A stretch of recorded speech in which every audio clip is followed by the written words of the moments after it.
কিছু মানুষ যেভাবে ইডির কর্তাদেরকে ঘিরে ধরে এবং সিআরপিএফ এর জওয়ানদেরকে ঘিরে ধরে তাদের সাথে যে আচরণ করলো, তাদের মাথা ফাটালো, কোনোভাবে এটা কাঙ্ক্ষিত নয়। এর জবাব দিতে হবে, বাংলার মানুষকেও দিতে হবে এবং দেশের আইন বিচার ব্যবস্থা আছে দিতে হবে।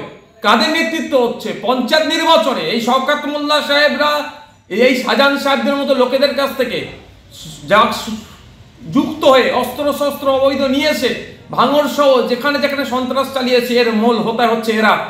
এদেরকে চিহ্নিত করা দরকার, এদের বিরুদ্ধে আইনত ব্যবস্থা গ্রহণ করা দরকার। এরা শাসকের ছত্রছায় লালিত পালিত, এই চুনোপুটিগুলো শাসকের ছত্রছায় থাকে বলে আজকে এরা একটা বড় নিজেকে বড় বাহুবলী হিসেবে প্রমাণিত করার চেষ্টা করছে। এর জন্য রাজ্য সরকারকে দায়ভার নিতে হবে।